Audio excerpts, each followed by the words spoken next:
Hello deviance, maths में हम लोग चैप्टर 9 पढ़ रहे थे जिसमें कि वर्कशीट 1 को हमने पूरा कंप्लीट कर लिया था। वीडियो अगर आपने नहीं देखा है तो चैनल पे आपको मिल जाएगा, प्लेलिस्ट में भी मिल जाएगा। आज हम लोग वर्कशीट 2 में दिए गए सारे क्वेश्चंस को एक एक करके सॉल्व करेंगे। अब तक जितने वीडियोस मैंने अपलोड किए हैं सब आपको डीएवी गुरु के प्लेलिस्ट में अच्छे से अरेंज किए हुए मिल जाएंगे। हर सब्जेक्ट का अलग प्लेलिस्ट बना हुआ है, किसी वीडियो को ढूंढने में आपको दिक्कत नहीं होगी। एक बार प्लेलिस्ट को जरूर चेकआउट कर लीजिएगा। एक सेपरेट चैनल हम बना दिए हैं मिकी एक्सप्लेन्स, जो कि क्लास 9th और 10th के लिए है। आप इसको भी सर्च करके सब्सक्राइब कर लीजिएगा। फ्यूचर में भी हम लोग साथ में पढ़ाई करेंगे। तो चलिए वर्कशीट 2 को स्टार्ट करते हैं। सबसे पहला क्वेश्चन है the present ages of A and B are in the ratio of 7:5। 10 years later their ages will be in the ratio of 9:7. Find their present ages. ए और बी का प्रेजेंट एज का ratio हमें दिया गया है। इधर present के बारे में जो डिटेल्स हमें दिया गया है उसको लिख लेंगे और इधर 10 years लेटर वाले डिटेल्स को लिखेंगे। प्रेजेंट में ए और बी का रेशियो है 7:5, मतलब ए का एज डिवाइड बी का age will be equal to 7:5। मतलब हम लोग ए के एज को लिख सकते हैं 7x ईयर्स और बी के एज को लिख सकते हैं 5x ईयर्स। जब भी इस तरह का रेशियो होता है तो ए का वैल्यू और बी का वैल्यू हम लोग इस तरह से x लगा के लिख सकते हैं, क्योंकि रेशियो कैसे आया होगा, डेफिनेटली इतना डिवाइड इतना किया गया होगा, जो कटने वाला होगा कट गया होगा, तभी जो रिमेनिंग वैल्यू आया होगा वही रेशियो के फॉर्म में लिखा गया है। तो x और x दोनों का कोफिशिएंट हम लोग लगा सकते हैं। बोला गया 10 साल बाद उनके एजेस का रेशियो 9:7 हो जाता है। तो 10 साल बाद कितना होता है पहले वो निकालेंगे, फिर उनका रेशियो निकालेंगे। तो अगर प्रेजेंट एज ए का इतना है 7x ईयर्स और बी का इतना है 5x ईयर्स, तो 10 साल के बाद उनका एजेस क्या हो जाएगा। तो देखिए ए का एज 10 साल के बाद हो जाएगा 7x अभी था तो 10 साल के बाद 10 ऐड हो जाएगा उसमें। बी का एज अभी कितना था 5x था, तो 10 साल के बाद हो जाएगा 5x + 10। अब क्वेश्चन में हमें बोला गया है कि 10 साल के बाद दोनों के एज का रेशियो हो जाता है 9:7। तो 10 साल के बाद दोनों का एज कितना है, एक का है 7x + 10, दूसरे का है 5x + 10। इनका ही रेशियो हो जाता है 9:7। तो अकॉर्डिंग टू क्वेश्चन हम लिख सकते हैं, according to question 7x + 10 divide 5x + 10 is equal to 9:7। अब सिंपली इसको सॉल्व करेंगे, x का वैल्यू निकालेंगे। x का जैसे वैल्यू हमें पता चलेगा, हम 10 साल बाद का एज भी निकाल सकते हैं x का वैल्यू यहाँ पुट करके, और करेंट एज भी निकाल सकते हैं x का वैल्यू यहाँ पुट करके। इसको सॉल्व करेंगे तो ये हो जाएगा 7 whole multiplied by 7x + 10 equal to 9 whole multiplied by 5x + 10। 7 7 जा 49x + 70 इक्वल टू 9 5 जा 45x + 90। x वाले टर्म्स को एक तरफ कर लेंगे, 49x - 45x is equal to, और न्यूमेरिक टर्म को एक तरफ कर लेंगे 90 - 70। यहाँ पे 49 में 45 घटेगा, बचेगा 4x इज इक्वल टू 90 - 70 हो जाएगा 20। तो x का वैल्यू हमें मिल जाएगा 20/4 यानी कि 5। तो x का वैल्यू 5 हमें मिल गया। अब जो x का वैल्यू हमें मिला उस x का यूज़ करके हमें बताना क्या है, फाइंड देयर प्रेजेंट एजेस, यही ना बताना है। तो सिंस x का वैल्यू हमें 5 मिला है, सो प्रेजेंट एजेस क्या हो जाएगा, यहाँ लिख लेते हैं प्रेजेंट एजेस विल बी, ए का प्रेजेंट एज क्या था 7x और बी का प्रेजेंट एज क्या था 5x। तो यहाँ x का वैल्यू पुट कर देंगे तो ए का प्रेजेंट एज हो जाएगा 7 × 5 यानी कि 35 ईयर्स, और बी का प्रेजेंट एज हो जाएगा 5 × 5 यानी कि 25 ईयर्स। अब देखिए क्वेश्चन में जो बोला गया था उसको मिला के देखिए, ए और बी के प्रेजेंट एज का रेशियो 7:5 होना चाहिए। तो अगर हम इन दोनों का रेशियो निकाले, प्रेजेंट एज का रेशियो निकाले 35/25 निकाले, तो कट के ये 7:5 ही आता है। फिर बोला है 10 years later their ages will be in the ratio of 9:7। 10 साल के बाद उनका एज का रेशियो अगर निकाला जाए तो 9:7 आएगा। तो 10 साल के बाद इसका एज कितना हो जाएगा 45 हो जाएगा। 10 साल के बाद इसका एज कितना हो जाएगा 35 हो जाएगा। अब देखिए 45/35 अगर आप करेंगे तो आपको 9:7 ही मिलेगा। 5 से कट जाएगा, 5 9 जा 45, 5 7 जा 35। तो 10 साल के बाद अगर हम रेशियो निकालते हैं तो 9:7 ही निकलता है। मतलब हमारा जो आंसर आया है बिल्कुल करेक्ट आया है, ये हमारा फाइनल आंसर हो जाएगा। सेकेंड क्वेश्चन करते हैं। 2 years ago father was 3 times as old as his son. 2 साल पहले पिता का उम्र अपने बेटे का उम्र का 3 गुना था। सिंपल। एंड 2 year hence, 2 साल के बाद क्या होगा ये भी हमें बताया है। Twice his age will be equal to 5 times that of son. मतलब 2 साल के बाद अगर हम लोग पिता की उम्र का 2 गुना कर दें तो पुत्र की उम्र के 5 गुना की ये बराबर आता है। फाइंड देयर प्रेजेंट एजेस, तो अभी उनका क्या क्या एज है वो हमें कैलकुलेट करके बताना है। यहाँ हमें 3 अलग अलग टाइमलाइन के बारे में बताया है, हमें पास्ट के बारे में भी बताया है, हमें प्रेजेंट के बारे में भी बताया है और हमें फ्यूचर के बारे में भी बताया है। ठीक है, प्रेजेंट में मान लेते हैं कि फादर जो हैं, फादर उनका एज है x ईयर्स, सिंपल। उसके बाद सन का जो प्रेजेंट एज है वो है y ईयर्स। पास्ट में हमें 2 साल पहले जाना है, तो 2 साल पहले फादर का एज कितना रहा होगा, फादर का एज रहा होगा x माइनस 2 ईयर्स। ठीक है, और सन का एज कितना रहा होगा 2 साल पहले, सन का एज अभी है प्रेजेंट में है y ईयर्स, तो 2 साल पहले रहा होगा y माइनस 2 ईयर्स। अभी के लिए ये y नहीं लिखते हैं तो आपको कन्फ्यूजन हो जाएगा, ईयर्स नहीं लिखते हैं। ये सारा वेरिएबल जो हम माने हैं आप समझ जाइएगा कि ये सब ईयर्स में है। ठीक है, फ्यूचर में भी हमें जाना है। फ्यूचर के बारे में क्या बताया है, 2 ईयर्स हेंस, मतलब 2 साल के बाद। तो 2 साल के बाद एज कितना हो जाएगा वो तो पहले लिखना पड़ेगा ना। फादर का एज हो जाएगा x प्लस 2 ईयर्स और सन का एज हो जाएगा y प्लस 2 ईयर्स। तो इस तरह का जब भी क्वेश्चन आता है तो पहले प्रेजेंट एज मान लेना है कुछ भी, उसके अकॉर्डिंग पास्ट में जितने साल पहले का बोला है उतना माइनस करके लिख देना है, फ्यूचर में जितने साल बाद का बोला है उतना प्लस करके लिख देना है। इतना आपको सबसे पहले कर लेना है। अब हमें इक्वेशन बनाना है और x और y का वैल्यू निकाल लेना है। पहला इक्वेशन बनाने के लिए हमें यहाँ पे डिटेल्स दिया है, 2 years ago father was 3 times as old as his son. तो हम उसके हिसाब से लिख सकते हैं कि 2 साल पहले पिता का उम्र जो है अपने बेटे का उम्र का 3 गुना था, तो बेटे का उम्र का 3 गुना विल बी इक्वल टू पिता का उम्र, यही लिख सकते हैं हम लोग। तो यहाँ पे एक कंडीशन लिखते हैं, फर्स्ट कंडीशन जो कि है 2 years बैक का कंडीशन। ठीक है, 2 years बैक या 2 years अगो का कंडीशन, जिसमें कि हमें बताया कि पिता का उम्र यानी कि x minus 2 is equal to पुत्र का उम्र यानी कि y माइनस 2 का कितना गुना, 3 गुना। अब इक्वेशन हमारा बन जाएगा x minus 2 will be equal to 3y minus 3 2 जा 6। अब यहाँ पे y वाले को इस तरफ ले आते हैं, x minus 3y will be equal to minus 6 और प्लस 2, ये जो माइनस 2 इधर है उधर जाके प्लस 2 बनेगा तो माइनस 4 हो जाएगा। तो ये बन गया हमारा पहला इक्वेशन, इसको लिख देते हैं इक्वेशन ए। अब एक और इक्वेशन बनेगा, क्योंकि देखिए 2 अननोन वैल्यू यहाँ पे, x भी नहीं पता y भी नहीं पता, तो 2 अननोन को पता लगाने के लिए 2 इक्वेशन चाहिए ही चाहिए। और दूसरा इक्वेशन निकालने के लिए हमें दिया भी है डिटेल, क्या दिया है, 2 years हेंस मतलब 2 साल के बाद, ट्वाइस हिज एज मतलब फादर की एज का 2 गुना, will be equal to 5 times that of his son, उसके बेटे के एज का 5 गुना के बराबर हो जाता है। तो यहाँ पे 2 साल बाद का कंडीशन भी लिखते हैं, 2 years लेटर। ठीक है, 2 साल के बाद के कंडीशन के अकॉर्डिंग फादर के एज का 2 गुना यानी कि x प्लस 2 का 2 गुना will be equal to 5 times the age of his son. तो सन का एज है y प्लस 2, 2 साल बाद सन का एज तो y प्लस 2 ही होगा ना, इसका एज का 5 गुना।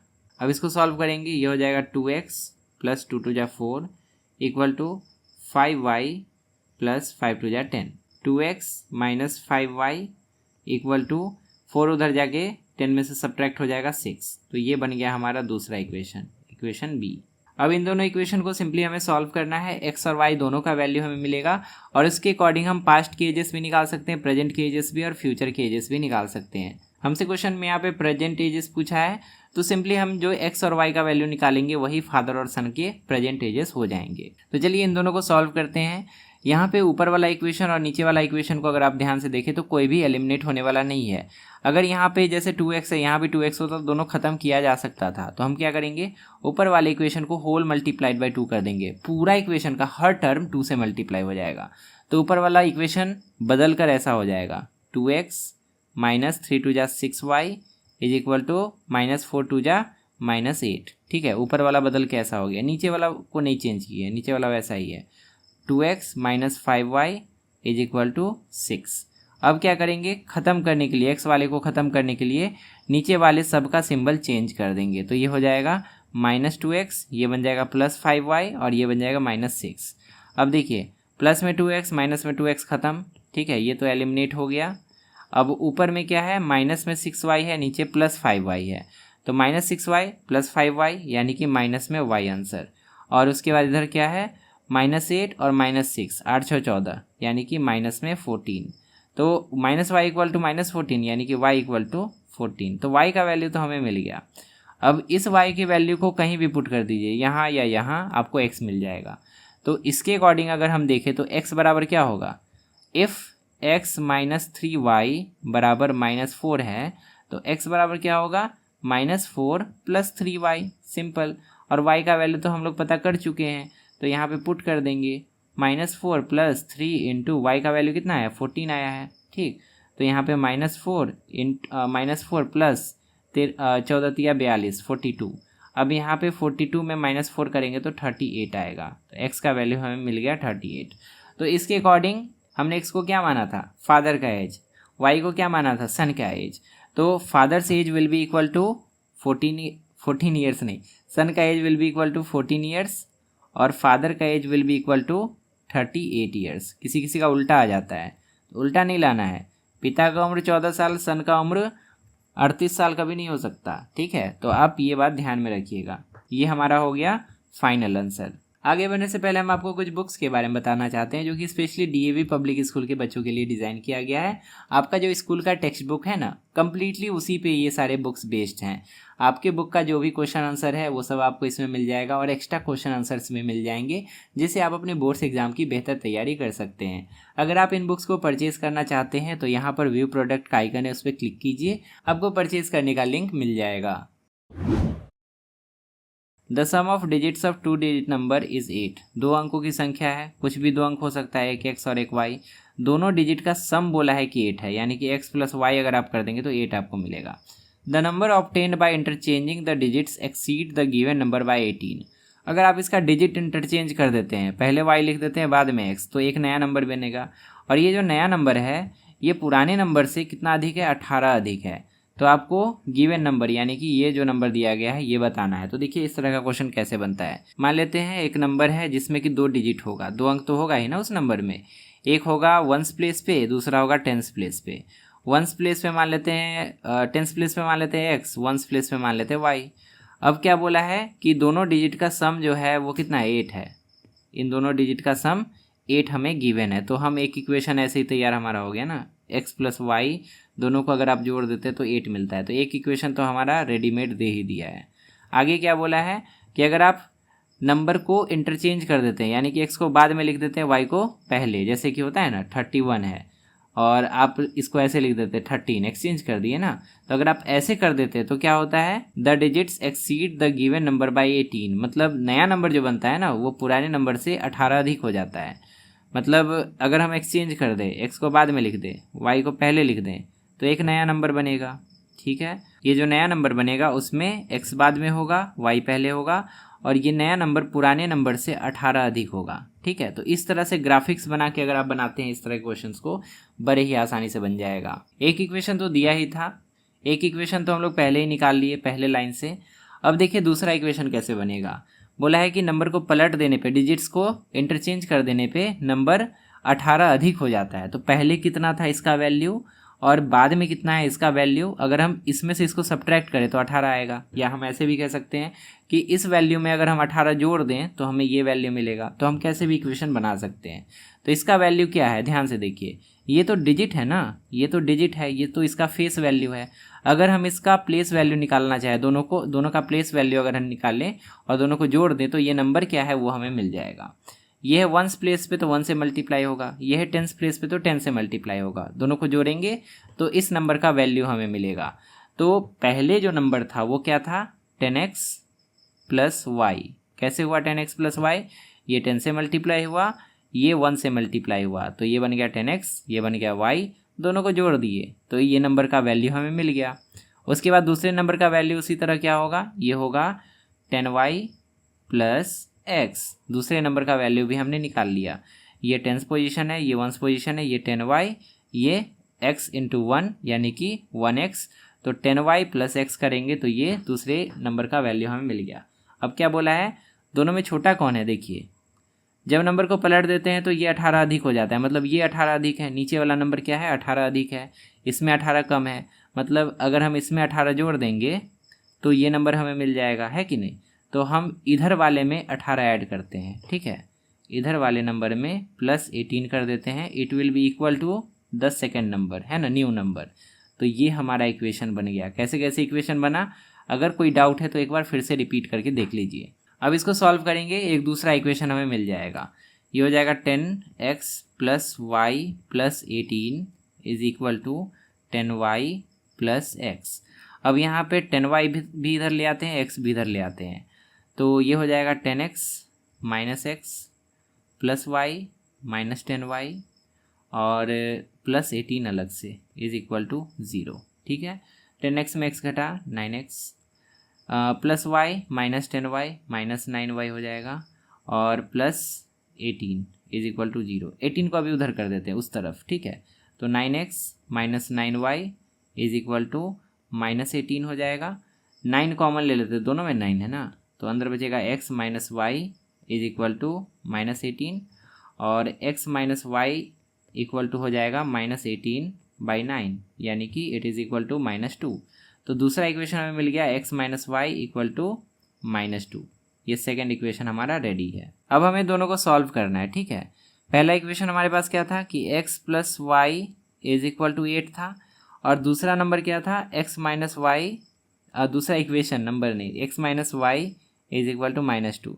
अब इन दोनों को सॉल्व करेंगे हमें x भी मिल जाएगा y भी मिल जाएगा। देखिए, अब चाहे तो x को भी एलिमिनेट करवा सकते हैं, y को भी एलिमिनेट करवा सकते हैं, क्योंकि दोनों का जो मैग्नीट्यूड है वो सेम ही है। तो ऊपर में प्लस वाई है, नीचे में माइनस वाई है, तो ये तो ऐसे ही ख़त्म हो गया बिना किसी का सिंबल चेंज किए। ठीक, तो ये दोनों तो एलिमिनेट हो गया। x ऊपर में प्लस x नीचे में प्लस x, तो दोनों मिलके हो गया 2x, और इधर में ऊपर में प्लस 8 है, नीचे में -2 है, तो ये हो गया प्लस में 6। तो 2x इक्वल टू 6 यानी कि x इक्वल टू 3, x का वैल्यू तो मिल गया। अब इस x को कहीं भी पुट कर दीजिए, इसमें पुट कर दीजिए या इसमें पुट कर दीजिए, है ना, इसमें या इसमें, आपको y मिल जाएगा। तो अगर x इक्वल टू 3 है तो y इक्वल टू क्या होगा, ध्यान से देखिए, इसमें हमें दिया था कि x plus y equal to 8 होता है, x हमारा 3 है यानी कि 3 प्लस वाई इक्वल टू 8 होगा, तो y इक्वल टू क्या हो जाएगा 8 माइनस 3 यानी कि 5 हो जाएगा y इक्वल टू। तो y का वैल्यू भी हमें मिल गया। तो नंबर क्या होगा, x हमें मिल चुका है, y भी हमें मिल चुका है, तो गिवन नंबर क्या होगा। तो x y को अगर हम पुट कर दें तो ये जो नंबर होगा वो क्या मिल जाएगा, इसके प्लेस पे x के प्लेस पे 3 आना चाहिए, y के प्लेस पे 5 आना चाहिए।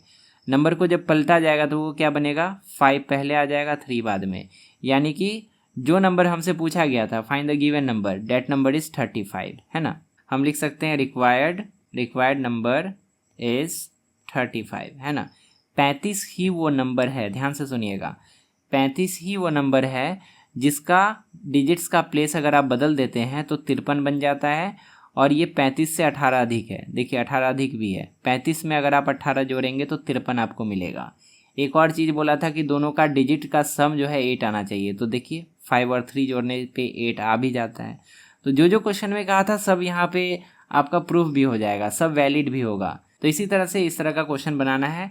इस क्वेश्चन का ये वाला जो स्टेटमेंट है ये आपका फाइनल आंसर होगा, क्योंकि हमसे वही गिवन नंबर ही पूछा था। फोर्थ नंबर में भी उसी टाइप का है, 1 डिजिट 10 डिजिट, ऐसा हमें कुछ दिया है।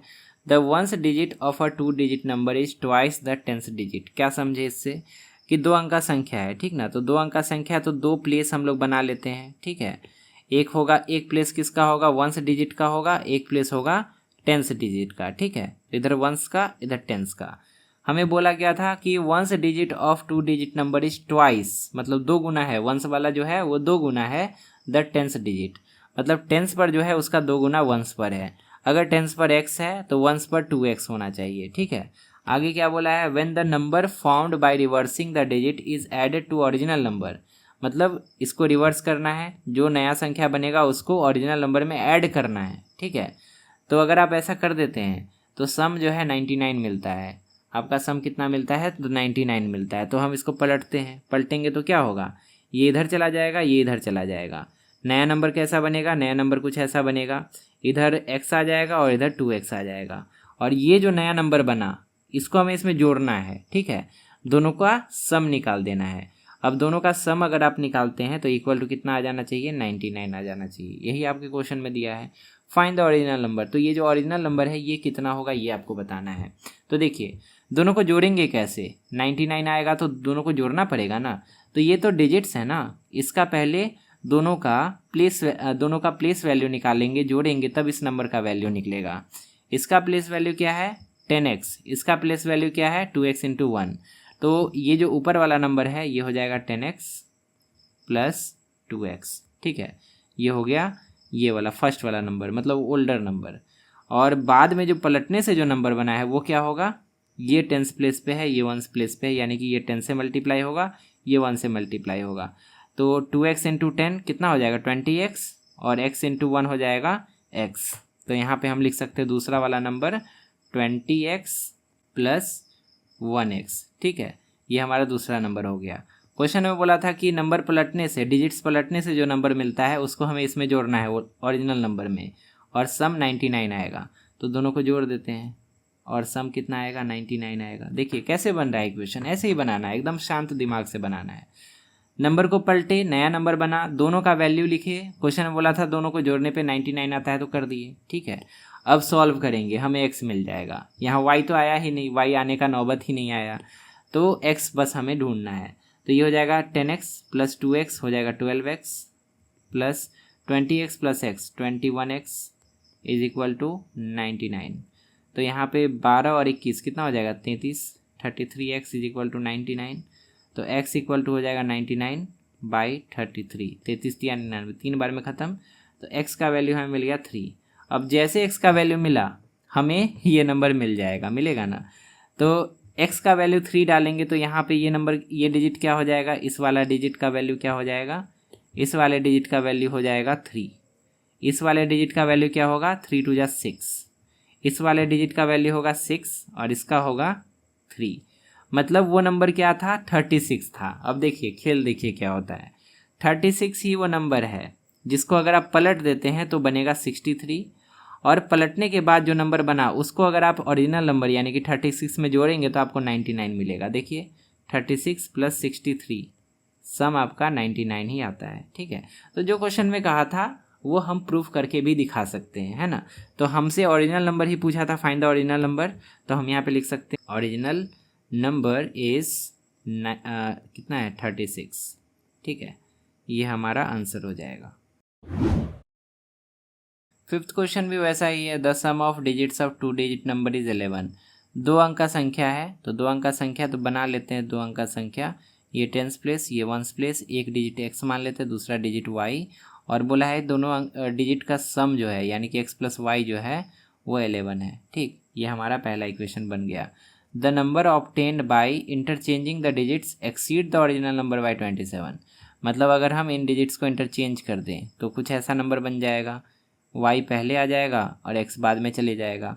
ये जो नया नंबर बना ये पुराने नंबर से 27 अधिक है, ठीक ना। तो यहाँ पे लिख लेते हैं ये पुराने नंबर से कितना है 27 एक्स्ट्रा है इसमें। अब बोला है फाइंड द नंबर, वो नंबर क्या है ओरिजिनल नंबर ये हमें बताना है। तो देखिए x और y मिल गया तो x को यहाँ बैठा देंगे, y यहाँ बैठा देंगे, हमें ओरिजिनल नंबर आराम से मिल जाएगा। इसके लिए फर्स्ट इक्वेशन तो रेडी है हमारा, सेकेंड इक्वेशन बस बनाना है, ठीक।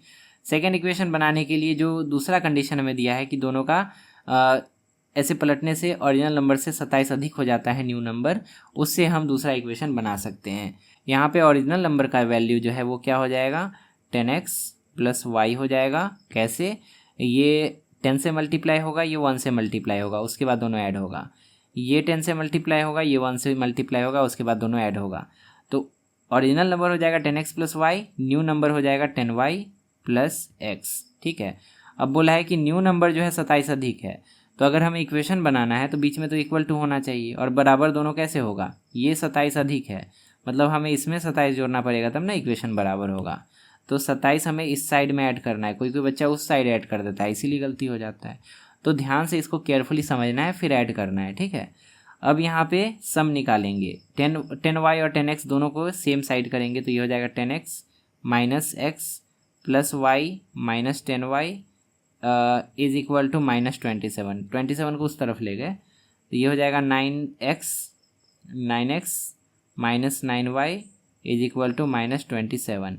यहाँ पे 9 कॉमन लेके उस तरफ डिवाइड करवा देंगे -27 को 9 से, तो हो जाएगा x minus y is equal to 9 3 जा 27 मतलब -3। ये हमारा दूसरा इक्वेशन बन गया। It is our second equation. अब दोनों इक्वेशन को सॉल्व करना है। फर्स्ट इक्वेशन है x plus y is equal to 11 और दूसरा इक्वेशन है x minus y is equal to -3। दोनों को सॉल्व करेंगे, x का वैल्यू मिलेगा, y का वैल्यू मिलेगा। यहाँ पे ऊपर में प्लस वाई है, नीचे में माइनस वाई है, दोनों खत्म हो जाएगा, एलिमिनेटेड। ठीक है, x और x 2x हो जाएगा। ठीक, और 11 माइनस 3 8 हो जाएगा, तो x बराबर हो जाएगा 8/2 यानी कि 4। x का वैल्यू हमें 4 मिल चुका है। y का वैल्यू कैसे भी निकाल सकते हैं आप, इसमें x का वैल्यू पुट कीजिए, y मिल जाएगा आपको। x हमें 4 मिल चुका है ना, तो y इक्वल टू हो जाएगा 11 माइनस x यानी कि 11 माइनस 4, तो हमें मिलेगा 11 में 4 घटा 7 यानी कि y का वैल्यू 7। अब x का वैल्यू भी मिल चुका है, y का वैल्यू भी मिल चुका है। अब हम ये जो नंबर था उसका पता लगा सकते हैं। x की जगह 4, y की जगह 7, x की जगह 4, y की जगह 7 यानी कि वो नंबर क्या था, 47 था। तो यहाँ पे लिख देंगे द रिक्वायर्ड नंबर इज़ 47। 47 ही वो नंबर है। ठीक, अब हम आपको प्रूफ भी करके दिखा देते हैं। अगर आप 47 को पलट देंगे तो बनेगा 74, है ना। और 74 को देखिए 47 से 27 अधिक भी है, अगर आप 47 में 27 ऐड करेंगे तो आपको 74 ही मिलेगा। प्लस यहाँ बोला था कि दोनों डिजिट का सम 11 है, तो आप अगर 4 और 7 को जोड़ेंगे तो 11 भी आ जाएगा। तो हमारा आंसर बिल्कुल सही है। इस तरह से आप वेरीफाई भी कर सकते हैं हाथों हाथ कि आपका आंसर सही आया कि आप गलती बना के एग्जाम में आ गए। क्वेश्चन 6 को ध्यान से समझिएगा, इसके पीछे थोड़ा सा लॉजिक है, आपको अच्छे से समझना होगा। The sum of 3 consecutive multiples of 7 is 777, find these multiples. अब बोला है कि 7 का 3 लगातार मल्टीपल, कंजिक्यूटिव का मतलब होता है लगातार, तो 7 के तो बहुत सारे मल्टीपल है। 7 का टेबल लिख लीजिए, 7 1 जा 7, 7 2 जा 14, 7 3 जा 21, 7 4 जा 28, इस तरह से बहुत सारे मल्टीपल्स है 7 के। तो हमसे पूछा है कि लगातार 3 कौन सा मल्टीपल को पकड़ें ताकि सम उसका 777 आ जाए। तो हम 7 का टेबल पूरा थोड़ी लिखेंगे, हम लेट कर लेंगे। ठीक है, तो let the multiples of 7 are. ठीक है, 3 मल्टीपल्स ऑफ 7 हम लोग मान लेंगे। पहला मल्टीपल क्या मान सकते हैं, first multiple is 7x। x कोई भी नंबर हो सकता है। ठीक है, अगर हम यहाँ पे 1 डाल दें तो 7 इंटू 1 पहला मल्टीपल 7 हो जाएगा। अगर हम यहाँ 2 डाल दें तो 7 इंटू 2 पहला मल्टीपल 14 हो जाएगा। अगर हम यहाँ पे 5 डाल दें तो 7 इंटू 5 पहला मल्टीपल 7 5 35 हो जाएगा। तो इस तरह से यहाँ पे कोई भी नंबर हो सकता है, हमें नहीं ना पता है कि पहला मल्टीपल आखिर कौन है, तो हम यहाँ पे x मान लिए। ठीक है, पहला मल्टीपल। अब हमें बोला था कंजिक्यूटिव मल्टीपल, तो इसके जस्ट बाद वाला मल्टीपल कौन होगा। अगर आप यहाँ पे x से मल्टीप्लाई किए हैं 7 को, तो इसके जस्ट बाद वाला मल्टीपल निकालने के लिए आप 7 को किससे मल्टीप्लाई करेंगे, 7 को x प्लस 1 से मल्टीप्लाई करेंगे। आप ऐसे देखिए ना कि अगर आप 7 को 3 से मल्टीप्लाई किए तो इसके जस्ट बाद वाला मल्टीपल निकालने के लिए 7 को 4 से ही तो करेंगे, यानी कि 7 को 3 प्लस 1 से ही तो मल्टीप्लाई करेंगे। और इसके बाद वाला मल्टीपल निकालने के लिए 7 को 3 प्लस 2 से मल्टीप्लाई करेंगे।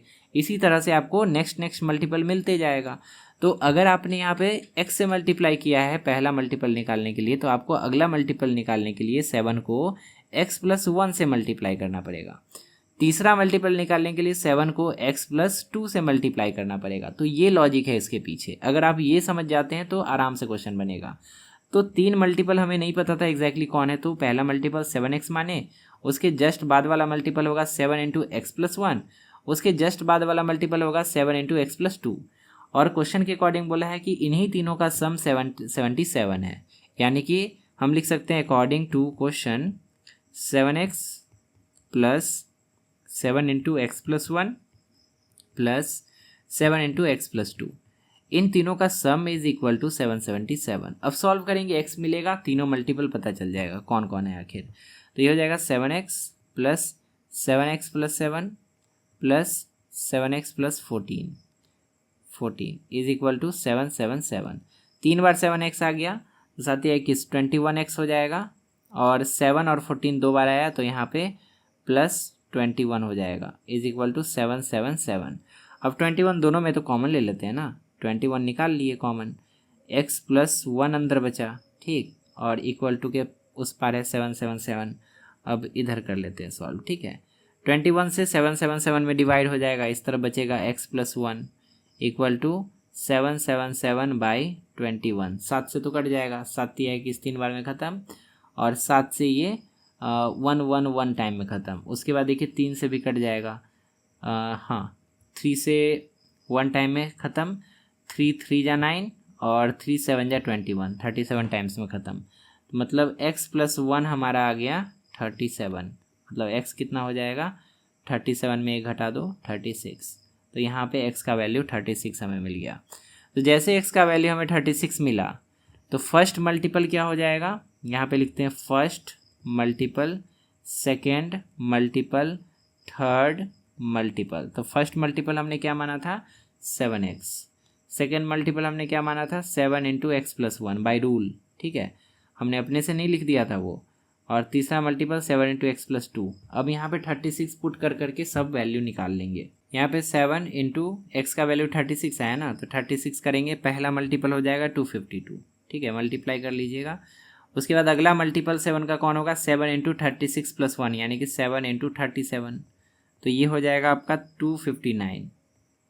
और तीसरा मल्टीपल हो जाएगा 7 × 36 + 2 यानी कि 38, 7 × 38, ये हो जाएगा आपका 266। तो इस तरह से 7 के यही तीनों मल्टीपल है। देखिए तीनों 7 का मल्टीपल है, 7 से तीनों में डिवाइड होगा भी क्यों नहीं, 7 से ही तो मल्टीप्लाई कर करके इतना लाए हैं ना। तो यही तीनों 7 का लगातार आने वाला मल्टीपल है, जिसको अगर जोड़ा जाए तो आपको 777 मिलेगा। आप जोड़ के भी देख लीजिए, आपको 777 ही आंसर में मिलेगा। यही हमारा फाइनल आंसर हो जाएगा इसका। सेम टाइप का क्वेश्चन है ये वाला भी, देखिए ध्यान से। Sum of 3 consecutive multiple of 9 is 999, मतलब 9 के 3 कंजिक्यूटिव मल्टीपल है। 9 के टेबल में आने वाला कोई रैंडम सा 3 ऐसा नंबर है जो कि लगातार आता है और उनको जोड़ने पर 999 आना चाहिए। तो पहला नंबर मान लेते हैं जो कि 9 का मल्टीपल है, वो है 9x, ठीक है। 9x के बाद जस्ट कौन सा मल्टीपल आएगा 9 × x+1, ठीक है। और इसके बाद कौन सा नंबर आएगा 9 × x+2। इस तरह से हमने तीनों मल्टीपल्स को लेट कर लिया, ठीक है। अब क्या बोला है अकॉर्डिंग टू क्वेश्चन, इन तीनों का सम जो है 999 के बराबर है। तो हम लिख सकते हैं according to question 9x + 9 × x+1 + 9 × x+2, इन तीनों का सम इज इक्वल टू 999, ठीक है। तो ये हो जाएगा 9x + 9x + 9 + 9x + 9 × 18 is equal to 999। 9x 3 बार है, 9 × 3 = 27, 27x + 18 और 9 27 हो जाएगा, 27 इज इक्वल टू 999। और यहाँ पे 27 कॉमन ले लेंगे तो अंदर बचेगा x+1 और 27 से उधर डिवाइड हो जाएगा। देखिए जैसे हम लोग पिछले क्वेश्चन में किए थे ना, उसी तरह से यहाँ भी हो रहा है, 27 से डिवाइड हो जाएगा, यहाँ कॉमन जो लिए थे। अब यहाँ पे 27 से कटेगा भी, 9 से कट जाएगा, 9 से 3 बार में कट गया, 9 से 111 बार में कट गया, और 3 से ये कितने बार में कटा था, तभी जितने बार में कटा था यहाँ भी वही होगा। 3 3 जा 9 और 3 7 जा 3 9 जा कितना होगा 3 7 21, 3 7 जा। तो यहाँ पे x+1 बराबर 37 हुआ, तो x बराबर कितना हो जाएगा 37 - 1 यानी कि 36। तो x का वैल्यू 36 हमें मिल गया, ठीक है। अब हम लोग तीनों मल्टीपल जो माने थे उसमें x का वैल्यू पुट करेंगे, हमें तीनों एक्चुअल मल्टीपल मिल जाएगा। तो फर्स्ट मल्टीपल क्या था, फर्स्ट मल्टीपल जो हमने माना था वो था 9x, मतलब हो जाएगा 9 × x का वैल्यू 36। तो 9 × 36 करेंगे तो आपको मिल जाएगा 324। ये पहला मल्टीपल हो गया 9 का। उसका सेकंड मल्टीपल क्या था अकॉर्डिंग टू हमारा लॉजिक 9 × x+1, तो ये हो जाएगा 9 × 36 + 1 यानी कि 37 इक्वल टू ये हो जाएगा 333। उसके बाद थर्ड मल्टीपल ये क्या हो जाएगा 9 × x+2 यानी कि 36 में 2 जोड़ेंगे तो ये हो जाएगा 38, 9 × 38, इसका वैल्यू हो जाएगा 342। तो इस तरह से हमने 9 के 3 मल्टीपल्स निकाल लिए, जो कि 9 के टेबल में आता भी है, 9 से ही मल्टीप्लाई करके आया है ना, तो 9 के टेबल में तो आएगा ही। तो यही तीनों 9 के टेबल में आने वाले नंबर्स हैं, 9 के मल्टीपल है, जिनको अगर आप जोड़ेंगे तो आपको 999 मिल जाएगा। आप चाहे तो जोड़ के भी देख सकते हैं। ये हमारा हो गया इस क्वेश्चन का final answer. The denominator of a rational number is greater than it's numerator bye 7। एक रैशनल नंबर है जिसमें कि न्यूमरेटर भी है और डिनोमिनेटर भी है। बोला है कि डिनोमिनेटर न्यूमरेटर से 7 अधिक है। तो डिनोमिनेटर न्यूमरेटर से 7 अधिक है तो न्यूमरेटर को मानना पड़ेगा कि लेट न्यूमरेटर इज एक्स। ठीक है, ये हमने मान लिया। तो डिनोमिनेटर 7 अधिक है यानी कि ये हो जाएगा x + 7। सिंपल, इतना हम लोग कर सकते हैं। आगे क्या बोला है, if 3 is subtracted from the numerator, अगर न्यूमरेटर में से 3 सब्ट्रैक्ट कर दिया जाए, ठीक, and 2 is added to its denominator, और अगर डिनोमिनेटर में 2 ऐड कर दिया जाए, द न्यू नंबर बिकम्स 1/5। तो जो नया नंबर है वो 1/5 बन जाता है। तो अकॉर्डिंग टू क्वेश्चन जो बोला गया है वो कर लेते हैं। ठीक है, अकॉर्डिंग टू क्वेश्चन क्या बोला था, if 3 subtracted from the numerator, numerator में 3 सब्ट्रैक्ट करना था तो कर देते हैं। न्यूमरेटर x था, उसमें से 3 सब्ट्रैक्ट कर दिए। ठीक, और बोला था कि 2 is added to the denominator, denominator में 2 ऐड करना है। तो डिनोमिनेटर हमारा था x + 7, उसमें 2 ऐड करना है तो 2 ऐड कर दिए। The number becomes, the new number becomes 1/5। तो ये जो नया नंबर है 1/5 हो जाता है। तो बन गया इक्वेशन। अब इसको सिंपली सॉल्व करेंगे, x का वैल्यू निकालेंगे, हमें ओरिजिनल जो रैशनल नंबर था वो मिल जाएगा। ठीक है, तो ऊपर वाला तो x - 3 ही अभी रहने देते हैं, नीचे हो जाएगा x + 7 दूनो, ठीक है, = 1/5। अब क्रॉस मल्टीप्लाई करेंगे तो ये एक लाइन में इक्वेशन हमें मिल जाएगा। ये हो जाएगा x - 3 whole multiplied by 5 = x + 9। ये हो जाएगा 5 × x 5x -5 × 15 = x + 9। x वाले को एक तरफ कर लेते हैं, 5x - x = 9 + 15। ये हो जाएगा 4x = 15 और 9 कितना होता है, 9 × 5 = 14 यानी कि 24। तो x बराबर कितना हो जाएगा, 6 हो जाएगा। 4 6 × 24 होता है। तो यहाँ पे x का वैल्यू हमें मिल गया। ठीक है, अब जैसे x का वैल्यू मिला तो हम उससे न्यूमरेटर भी निकाल सकते हैं, डिनोमिनेटर भी निकाल सकते हैं, और उसके बाद जो ओरिजिनल रैशनल नंबर था वो भी पता चल सकता है। तो हमारा इसके अकॉर्डिंग न्यूमरेटर क्या हो जाएगा, numerator will be equal to x यानी कि 6, और denominator will be equal to x + 7 यानी कि 6 + 7 यानी कि 7 × 13। तो आवर यहाँ पे लिख सकते हैं रिक्वायर्ड रैशनल नंबर, हमारा जो रिक्वायर्ड रैशनल नंबर है इट इज़ इक्वल टू 6/13। अब ध्यान से देखिए, हम आपको प्रूफ करके भी बताते हैं कि ये सही है। क्या बोला था क्वेश्चन में कि डिनोमिनेटर जो है रैशनल नंबर का वो न्यूमरेटर से 7 अधिक है। तो देखिए 7 अधिक है, अगर 6 में 7 जोड़ेंगे तो 13 आएगा। तो डिनोमिनेटर न्यूमरेटर से 7 अधिक है, ये बात तो सही हो गया। If 3 subtracted from the numerator, अगर न्यूमरेटर में से 3 घटा दिया जाए, and 2 is added to the denominator, denominator में 2 ऐड कर दिया जाए, तो जो रैशनल नंबर है वो बन जाता है 1/5। तो अगर ऊपर में 3 घटाएं तो 3 बनेगा, है ना, और नीचे में अगर हम 2 ऐड कर दें तो 13 और 2 15 बन जाएगा। तो ये रैशनल नंबर 1/5 बन जाता है, ऐसा बोला है। तो कहाँ बन रहा है, 3/15 आ रहा है, 1/5 तो नहीं आया। अरे कटाइएगा तो 1/5 ही तो आएगा। 3 × 3, 3 × 5 = 15, तो बन तो गया 1/5। तो जो करने वाला था वो अगर हम कर रहे हैं तो जो आना चाहिए वो आ भी रहा है, मतलब ये हमारा आंसर बिल्कुल सही है। 6/13 इज द फाइनल आंसर। उसी तरह का क्वेश्चन है, the numerator and denominator of a rational number are in the ratio of 3:4। तो न्यूमरेटर और डिनोमिनेटर का रेशियो हमें दिया है। तो numerator ratio denominator is given as 3:4। ठीक है, if the denominator is increase by 3, अगर डिनोमिनेटर को 3 बढ़ा देते हैं, द रेशियो बिकम्स 3:5। तो डिनोमिनेटर को 3 हमें बढ़ाना है, तो ऐसा नहीं कि इसी में 3 जोड़ दीजिए, ऐसा नहीं कीजिएगा, नहीं तो गलत हो जाएगा। ध्यान से देखिए, ये न्यूमरेटर और डिनोमिनेटर का रेशियो हमें दिया है। तो एक्चुअल न्यूमरेटर क्या होगा, एक्चुअल न्यूमरेटर जो होगा वो होगा 3x। याद कीजिए, जब भी रेशियो में दिया रहता है, अगर दो चीज़ों का रेशियो हमें 3:4 दिया है तो पहला चीज़ हो जाएगा 3x और दूसरा चीज़ इक्वल टू हो जाएगा 4x। ऐसे हमेशा हम लोग मानते हैं। ठीक है, क्योंकि रेशियो कब आता है, जब कैंसिल आउट कर देते हैं, मतलब 3 के पास भी कुछ मल्टीप्लाइड में रहा होगा, 4 के साथ पास भी कुछ मल्टीप्लाइड में रहा होगा, दोनों कैंसिल हो गए तब 3:4 आया। ठीक है, तो यहाँ पे न्यूमरेटर एक्चुअल में 3x होगा और डिनोमिनेटर एक्चुअल में कितना होगा, 4x होगा। ठीक है, अब क्वेश्चन के अकॉर्डिंग हम लोग देखेंगे। तो हमारा रैशनल नंबर क्या है, ओरिजिनल रैशनल नंबर क्या है, इसके अकॉर्डिंग ओरिजिनल रैशनल नंबर हमारा क्या है 3x/4x। ठीक है, ये हमारा ओरिजिनल रैशनल नंबर है। अब अकॉर्डिंग टू क्वेश्चन क्या बोला है, अकॉर्डिंग टू क्वेश्चन बोला है कि अगर आप इस रैशनल नंबर में डिनोमिनेटर में इंक्रीज कर देते हैं 3, तो ये रैशनल नंबर का रेशियो क्या हो जाता है 3:5 हो जाता है। तो डिनोमिनेटर में 3 इंक्रीज कर देते हैं, ये रैशनल नंबर 3x/4x था, तो डिनोमिनेटर में 3 इंक्रीज कर दिए। अब ये रैशनल नंबर इक्वल टू क्या हो जाता है 3:5 इनका रेशियो हो जाता है। ठीक है, इक्वेशन बन गया। अब इसको सॉल्व करेंगे, x का वैल्यू हमें मिल जाएगा, 5 से मल्टीप्लाई होगा 3x, 5 3 जा 15x इज इक्वल टू, इधर 3 से मल्टीप्लाई होगा 4x प्लस 3, 4 3 जा 12x प्लस 3 3 जा 9, 12x इधर आ जाएगा तो 15x minus 12x is equal to 9, ये सब्ट्रैक्ट होकर हो जाएगा 3x इज इक्वल टू 9, तो x इक्वल टू हो जाएगा 3, x का वैल्यू 3 मिल गया।